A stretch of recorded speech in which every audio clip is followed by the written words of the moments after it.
Sampurasun. Wilujeng enjing, Bapak Ibu, Saudara Sadaya. Selamat hari Minggu. Saat ini kita akan beribadah bersama di Minggu hari yang cerah ini.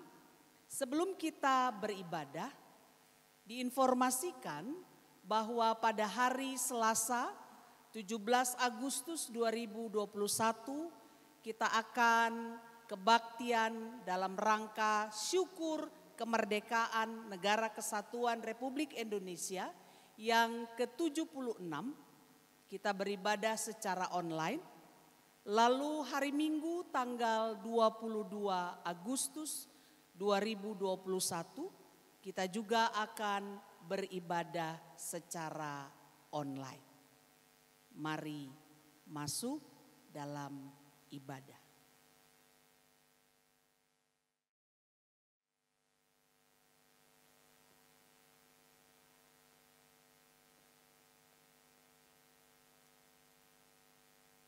Shalom, selamat pagi dan selamat hari Minggu, Bapak dan Ibu serta saudara yang terkasih dalam nama Tuhan Yesus.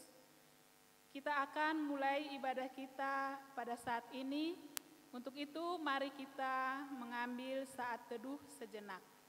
Saat teduh kita mulai.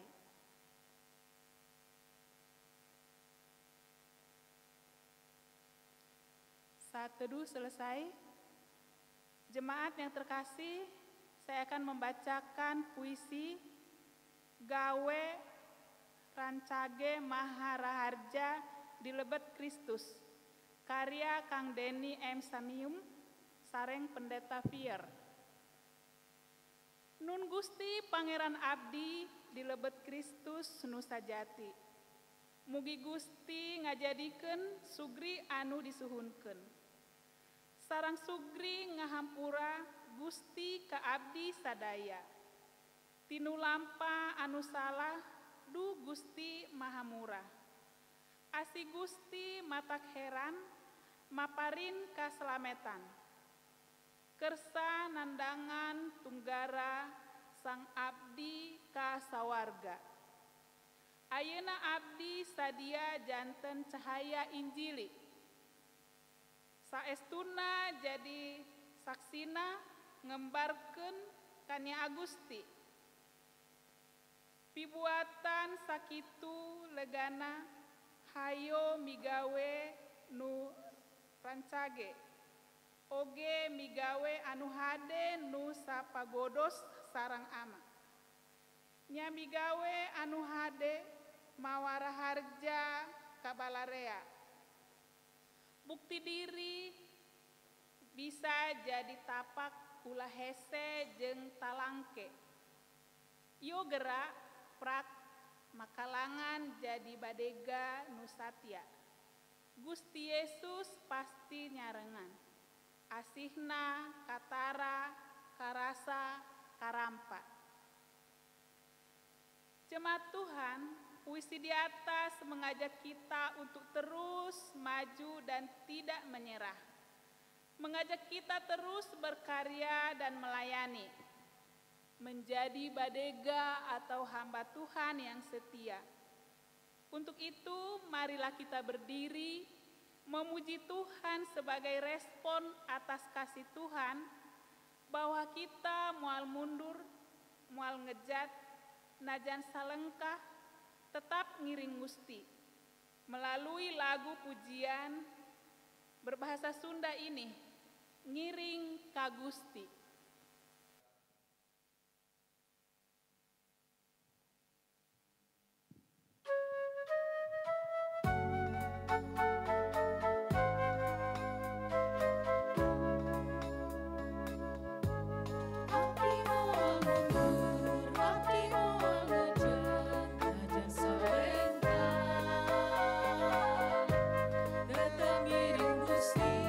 Tetap puji Gusti,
Bapak Ibu, saudara-saudari jemaat sekalian, ibadah kita pada hari Minggu ini berlangsung dalam keyakinan bahwa pertolongan kepada kita adalah dalam nama Tuhan yang menjadikan langit dan bumi. Amin. Kasih karunia dan damai sejahtera dari Allah Bapa, Anak, dan Roh Kudus menyertai saudara-saudari sekalian. Dan menyertai saudara juga. Nats pembimbing pada kebaktian minggu ini terambil dari Filipi pasalnya yang pertama ayat yang ke-21 yang berbunyi demikian. Karena bagiku hidup adalah Kristus dan mati adalah keuntungan.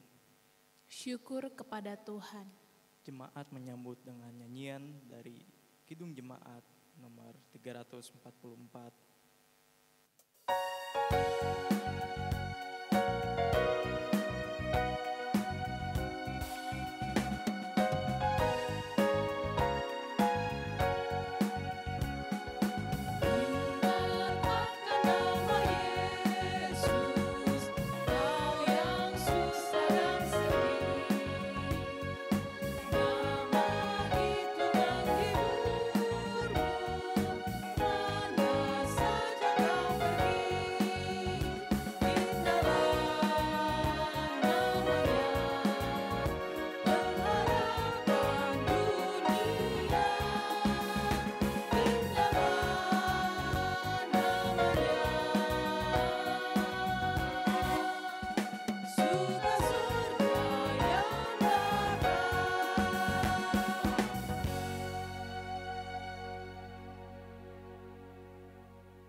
Kita masuk dalam pengakuan dosa. Marilah kita mengaku dosa kita di hadapan Tuhan. Mari kita berdoa. Ya Tuhan Allah Bapa kami yang di surga, Engkau penuh rahmat atas belas kasihan. Kami memberanikan diri datang ke hadapan-Mu, mengaku dosa dan kesalahan, serta memohon pengampunan-Mu. Kami sering menyakiti hati Tuhan dan sesama kami. Dengan kata dan perbuatan, kami sering lupa memuliakan Allah. Kami gagal mengasihi dan berbuat benar. Kasihanilah kami orang berdosa ini ya Tuhan. Inilah ya Allah doa kami, berikanlah kami hidup di dalam pengampunan-Mu. Di dalam nama-Mu kami berdoa, amin. Kita respon pengakuan dosa dengan bernyanyi dari Kidung Kabungahan Enggal, nomor 45 ayat 1.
Jemaat sekalian, kini marilah kita bersama-sama mendengar berita anugerah pengampunan yang terambil dari Roma pasal 5 ayat 1 sampai 2. Sebab itu, kita yang dibenarkan karena iman, kita hidup dalam damai sejahtera dengan Allah oleh karena Tuhan kita Yesus Kristus. Oleh Dia kita juga beroleh jalan masuk oleh iman kepada kasih karunia ini. Di dalam kasih karunia ini kita berdiri dan kita bermegah dalam pengharapan akan menerima kemuliaan Allah. Demikianlah berita anugerah pengampunan bagi kita semua. Syukur kepada Allah. Jemaat Tuhan, mari kita lanjutkan pujian kita dari membaca Mazmur secara bersahut-sahutan terambil dari Mazmur 34 ayat 9 sampai 14 dalam bahasa Sunda, yaitu Jabur 34 ayat 9 sampai 14. Pek rasakan kumaha saena pangeran, bagja jalma nunya lindung kamantena. Sing hormat ka pangeran, he sakabeh umatna. Nu satuhu kamantenna, moal aya kakurangan. Singa aya kalana lapar, teu bebenangan, tapi nu taat ka pangeran mah moal nyorangan kakurangan. He para rumaja, kadarieu regepkeun. Bapa rek papatah hal hormat ka pangeran. Marane harayang hirup senang, harayang panjang umur jeung hirup ngeunah, Ulah goreng ucap jeung ulah bohong. Mari kita sambut dengan KKE nomor 61, Kamuliaan Dihaturkeun.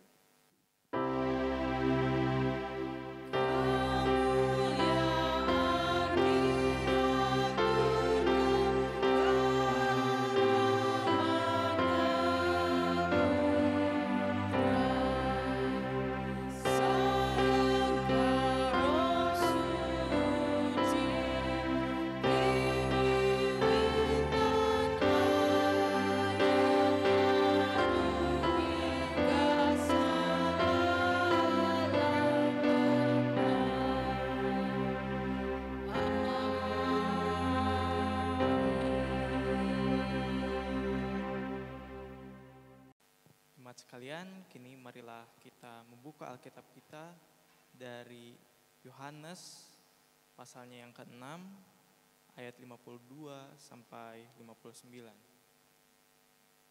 Injil Yohanes pasalnya yang ke-6 ayat 52 sampai 59. Sebelum kita membaca, mendengarkan serta mempelajari firman Tuhan ini, marilah kita bersatu di dalam doa memohon pertolongan Roh Kudus. Mari kita berdoa. Ya Allah, Bapa yang bertakhta di dalam kerajaan surga, di sini kami anak-anak-Mu sudah berkumpul dan bersekutu, walaupun di tengah keterbatasan kami di dalam masa pandemi ini, kami ingin sama-sama belajar, merenungkan, serta melakukan firman-Mu. Kiranya Roh Kudus-Mu menuntun kami, sehingga kami dapat memahami serta melakukan firman-Mu ini. Kami menyiapkan hati kami ya Tuhan, kiranya Kau bimbing kami. Dalam nama Kristus Yesus Tuhan kami berdoa. Amin. Injil Yohanes pasalnya yang ke-6 ayat 52 sampai 59. Baca untuk kita semua. Orang-orang Yahudi bertengkar antara sesama mereka dan berkata, bagaimana ia ini dapat memberikan dagingnya kepada kita untuk dimakan? Maka kata Yesus kepada mereka, aku berkata kepadamu, sesungguhnya jikalau kamu tidak makan daging anak manusia dan minum darahnya, kamu tidak mempunyai hidup di dalam dirimu. Barang siapa makan dagingku dan minum darahku, ia mempunyai hidup yang kekal, dan aku akan membangkitkan dia pada akhir zaman. Sebab dagingku adalah benar-benar makanan, dan darahku adalah benar-benar minuman. Barang siapa makan dagingku dan minum darahku, ia tinggal di dalam aku, dan aku di dalam dia. Sama seperti Bapa yang hidup mengutus aku dan aku hidup oleh Bapa, demikian juga barang siapa yang memakan aku akan hidup oleh aku. Inilah roti yang telah turun dari sorga, bukan roti seperti yang dimakan nenek moyangmu dan mereka mati. Barang siapa makan roti ini, ia akan hidup selama-lamanya. Semuanya ini dikatakan Yesus di Kapernaum ketika ia mengajar di rumah ibadat. Sedemikian jauh pembacaan Alkitab kita. Berbahagialah orang yang mendengar, membaca, serta melakukannya. Haleluya.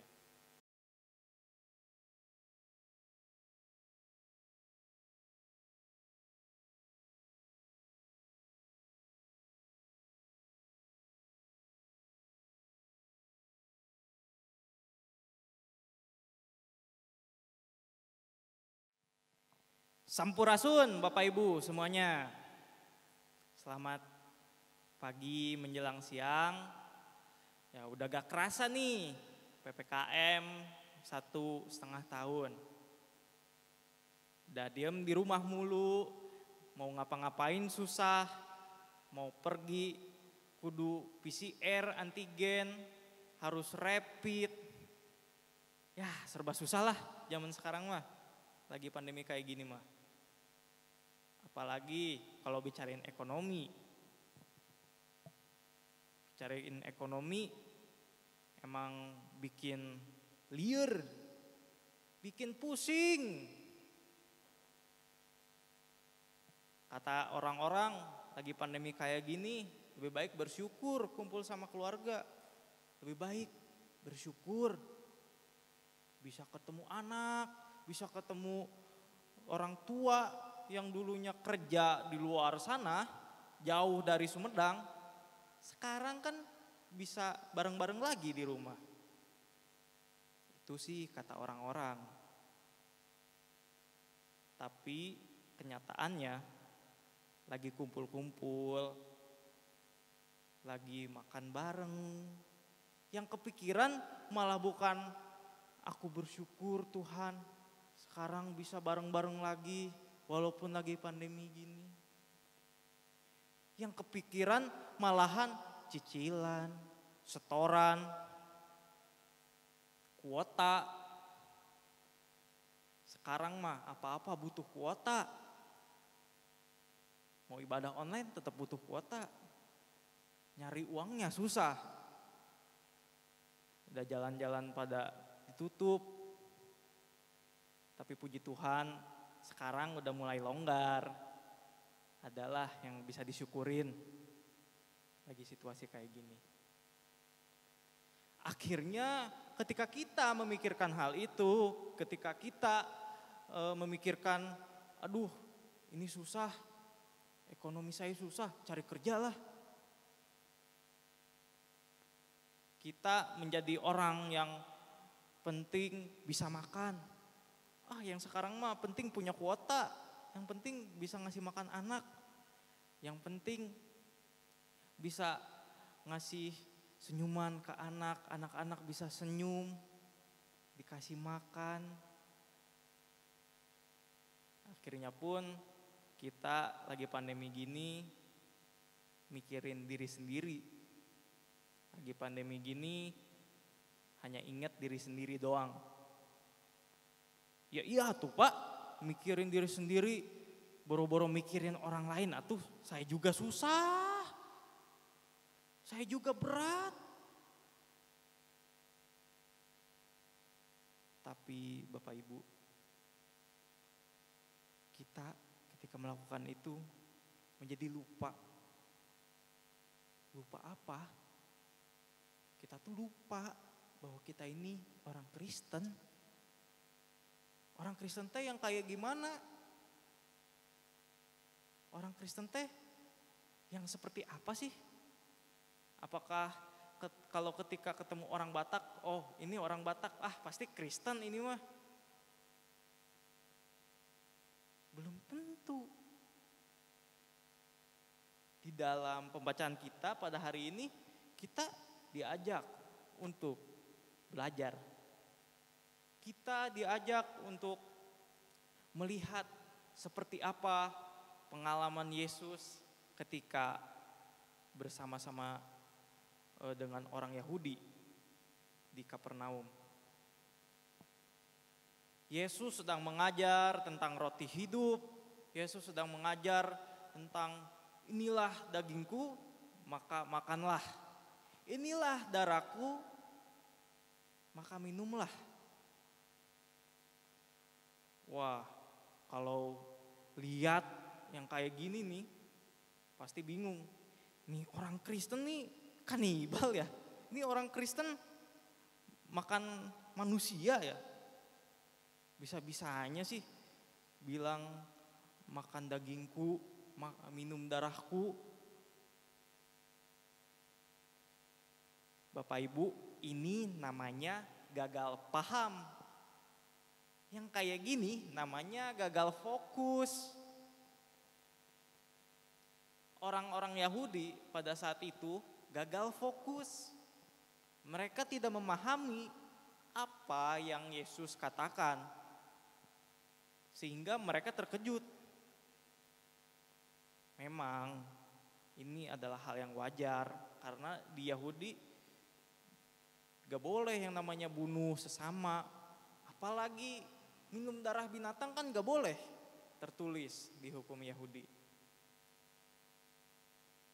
Lalu apa sih maknanya? Apa sih tujuan Yesus berkata seperti itu?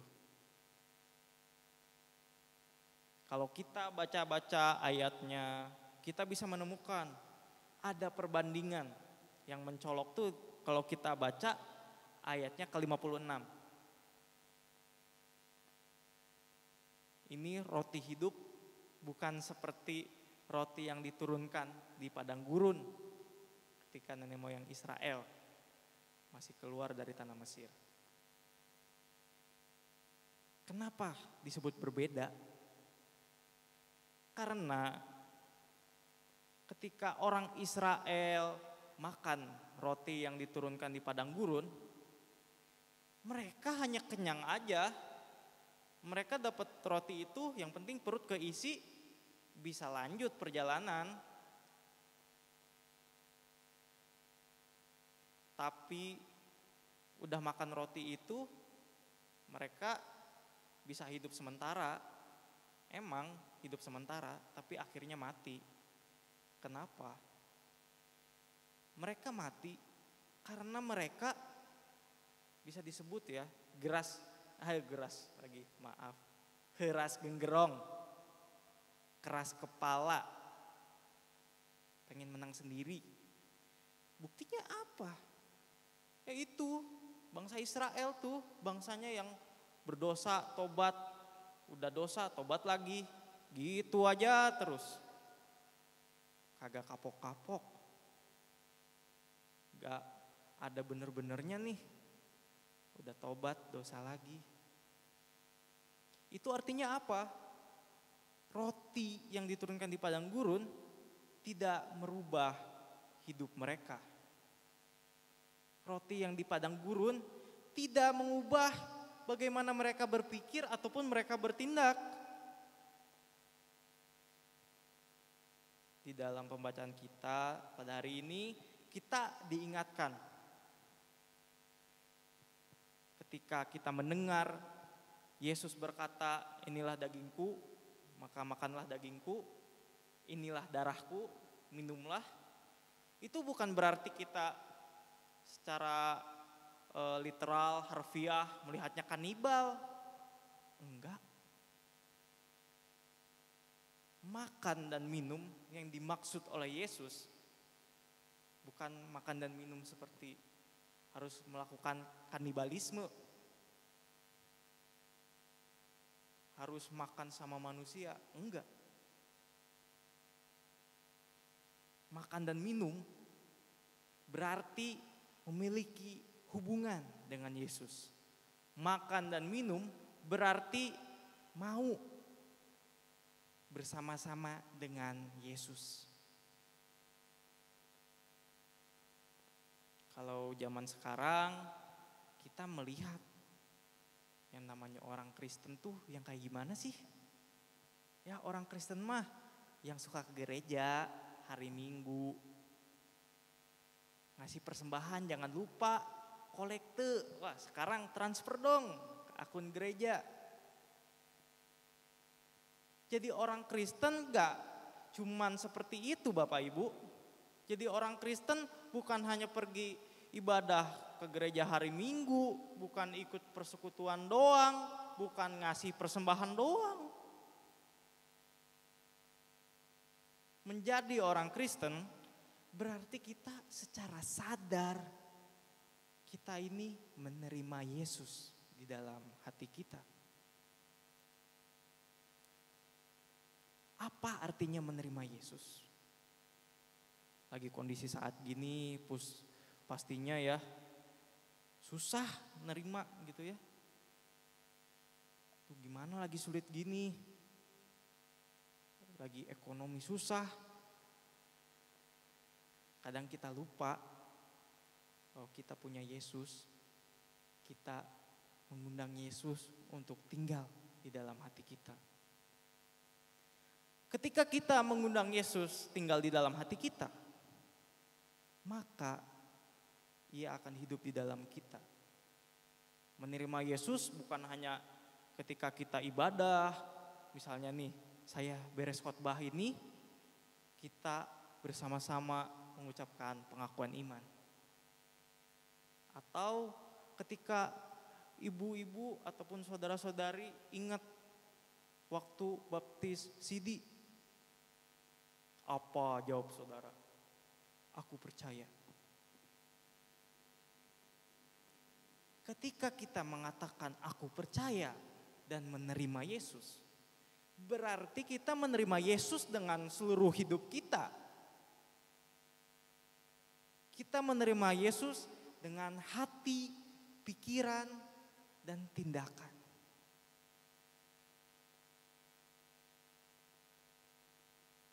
Ketika kita menerima Yesus, maka hati kita tertuju padanya.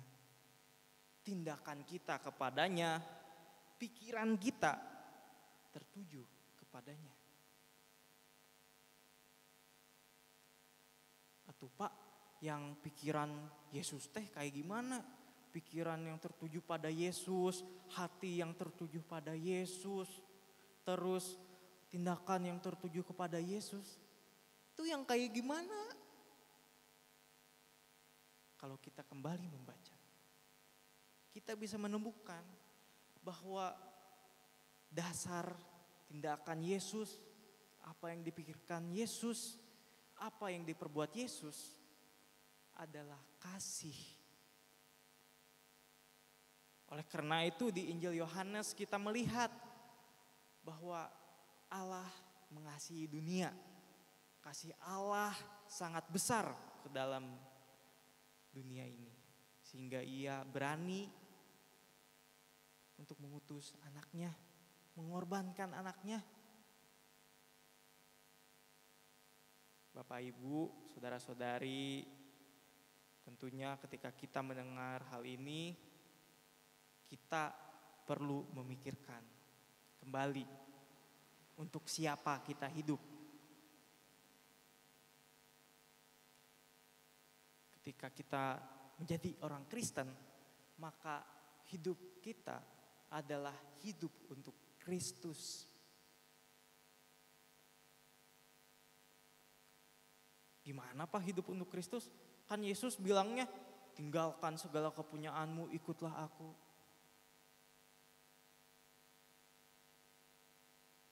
Hidup untuk Kristus berarti adalah hidup untuk mengasihi, sama seperti Allah yang mengasihi dunia ini.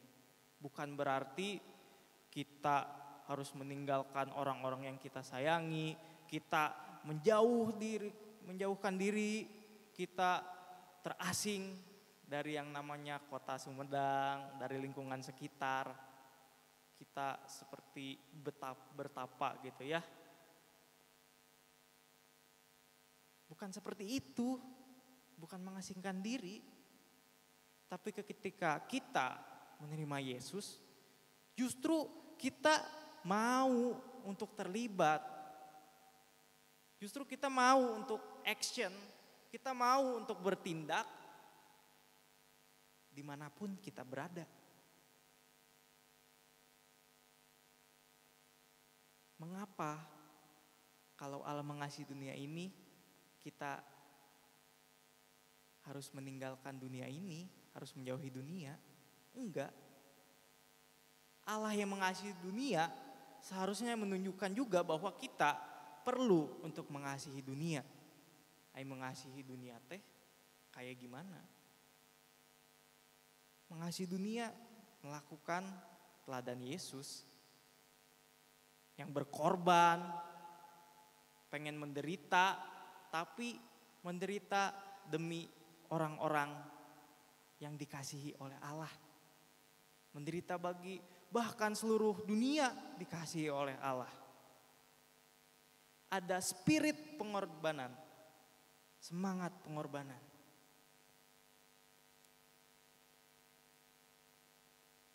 Untuk mewujudkan itu kita butuh contoh, kita pastinya perlu teladan. Kita gak nemu tuh Yesus di zaman sekarang, kita gak ketemu langsung Yesus, kita gak ngobrol langsung sama Yesus, gimana? Saya harus gimana? Bapak Ibu, setiap dari kita menerima yang namanya Roh Kudus. Setiap dari kita menerima Roh Allah. Roh Kudus adalah kehadiran Allah Bapa bersama dengan Yesus. Jadi di dalam diri kita Allah Bapa melalui Yesus hadir. Ketika hadir di dalam hati kita, maka hendaknya kita digerakkan karena Roh Kudus adalah yang menguatkan kita. Roh Kudus yang memberdayakan kita, mendorong kita untuk take action, mendorong kita untuk bertindak, untuk berubah, untuk menempuh teladan Yesus, untuk dapat hidup seperti Yesus. Bapak Ibu sekalian, maka oleh karena itu kita kalau beriman jangan asal-asalan. Jangan asal yang penting gereja, asal yang penting ngasih persembahan. Akibatnya apa kalau asal-asalan? Mungkin Bapak Ibu pernah like postingan gitu ya, menyukai postingan di internet yang bilang kalau misalnya Bapak Ibu ataupun saudara-saudari menyukai postingannya, pasti doanya terkabul. Ini namanya sesat berpikir, sesat memahami iman. Karena doa kita terkabul oleh izin Tuhan, bukan karena kita like dan komen postingan yang ada di internet.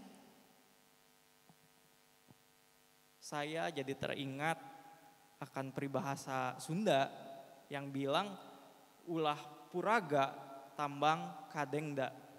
Artinya kalau bekerja jangan asal dikerjakan, tapi harus rela dan sungguh-sungguh. Rela dan sungguh-sungguh.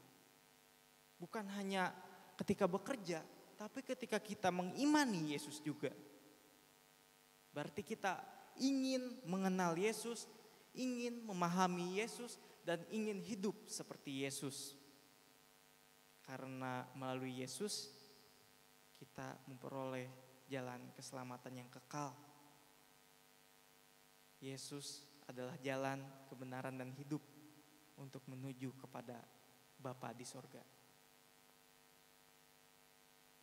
Oleh karena itu, janganlah kita beriman asal-asalan, terimalah Kristus di dalam hati kita, hiduplah di dalam kehidupan kita sehari-hari, cerminkanlah teladan Kristus di dalam hidup kita. Kiranya Roh Kudus memberdayakan kita untuk menempuh jalan yang Yesus tempuh.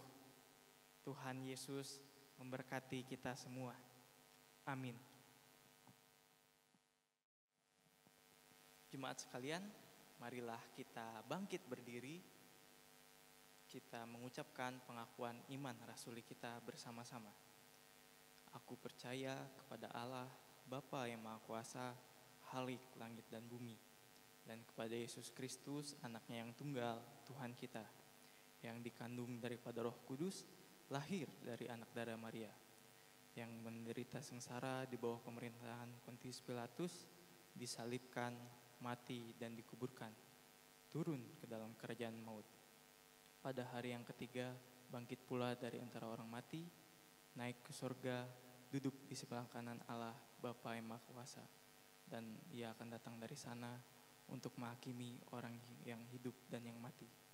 Aku percaya kepada Roh Kudus, gereja yang kudus dan am, persekutuan orang kudus, pengampunan dosa, kebangkitan daging, dan hidup yang kekal. Amin. Jemaat sekalian, kini marilah kita berdoa syafaat. Marilah kita berdoa.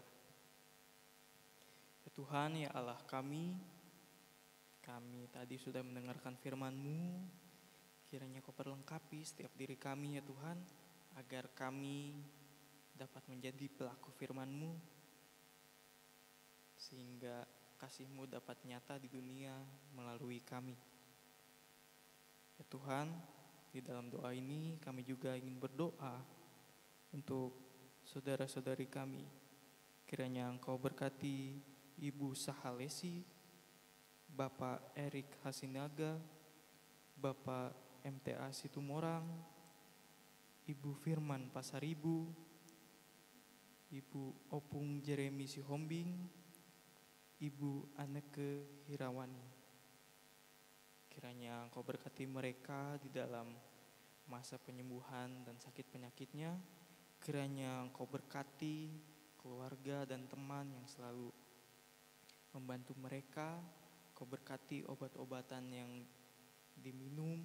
Kau berkati juga dokter-dokter dan juga perawat yang menangani mereka. Walaupun fisik mereka lemah ya Tuhan, tapi kami yakin Kau selalu memampukan mereka. Kau selalu menguatkan mereka untuk bisa melewati masa-masa sulit di dalam hidup mereka. Tuhan, di dalam doa ini kami juga ingin berdoa untuk saudara-saudari kami yang pada hari ini ataupun di minggu-minggu ini berulang tahun. Kiranya Kau berkati Widya Sitorus, Ibu Sasma Esinaga, Bapak Agustinus Lili Permana, Aldian Lumban Toruan, Bapak Agus Lubis, Bapak Sander Dalimunte, Tito Agusto Simarmata, Ibu Patiar Nababan, Bapak Dompak Hutasoit, Cheryl Abigail Nababan, Bapak Koko Armoko Silaban, Adetia Agustina Batubara, Bapak Marolo Tambunan. Kiranya di pertambahan usia ini mereka dapat senantiasa memancarkan kasih-Mu, sehingga menjadi saluran kasih-Mu di dalam dunia ini. Kiranya Kau berkati mereka sehingga mereka bisa menjadi bijak dan semakin dapat berkarya. Tuhan, dalam doa ini kami juga ingin berdoa untuk bangsa dan negara kami, bangsa Indonesia yang sebentar lagi akan menyongsong kemerdekaan, hari peringatan bangsa Indonesia lahir. Kiranya Kau berkati, walaupun di tengah masa pandemi sulit ini, di tengah PPKM yang sedang kami laksanakan ini, kami bisa saling bahu-membahu ya Tuhan. Kami bisa bersama-sama menanggulangi virus ini sehingga kami bisa merdeka. Tuhan, kami juga ingin berdoa untuk gereja-Mu GKP Sumedang. Kiranya Engkau berkati ya Tuhan, pendeta, penatua dan jemaatnya.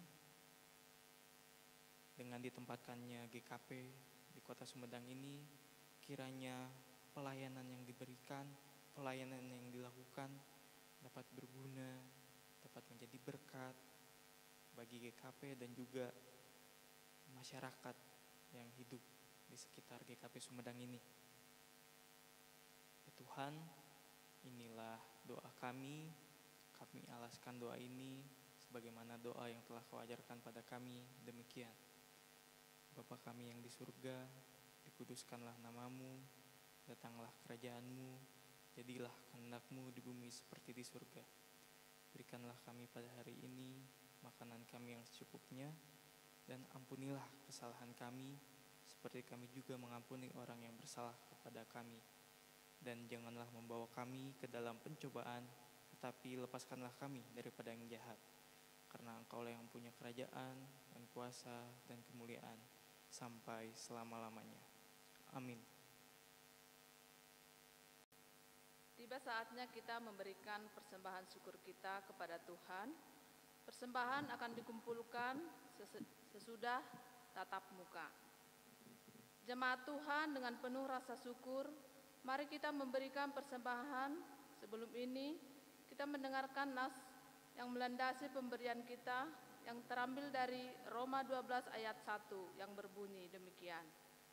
Karena itu, saudara-saudara, demi kemurahan Allah, aku menasihatkan kamu supaya kamu mempersembahkan tubuhmu sebagai persembahan yang hidup, yang kudus, dan yang berkenan kepada Allah. Itu adalah ibadahmu yang sejati. Sambil persembahan dikumpulkan, kita bernyanyi dari Kidung Kabungahan Enggal nomor 14 ayat 1.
Jemaat Tuhan, mari kita bersatu di dalam doa.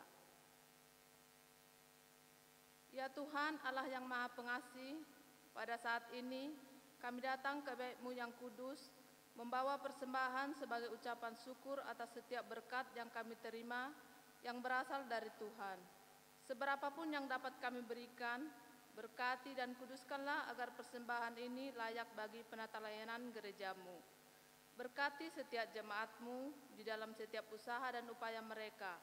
Berkati juga hamba-Mu yang mengelola persembahan ini. Kami serahkan persembahan ini di dalam nama Tuhan Yesus Kristus, kami berdoa dan mengucap syukur. Amin. Jemaat Tuhan, kini pergilah dalam sukacita serta ingatlah apa yang menjadi pesan firman Tuhan hari ini, yakni jadikanlah Kristus tempat hati kita untuk terpaut dan berkarya. Jemaat menyambut dengan nyanyian NKB 87, Junjungan yang Kupilih, ayatnya yang pertama.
Kini arahkanlah hatimu kepada Tuhan, pulanglah dengan damai dan terimalah berkat-Nya.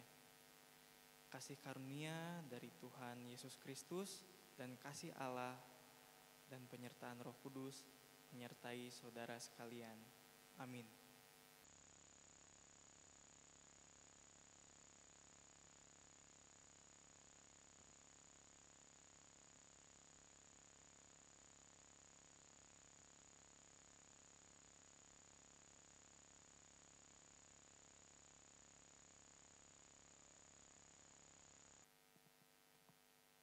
selamat hari Minggu, Gusti ngaberkahan.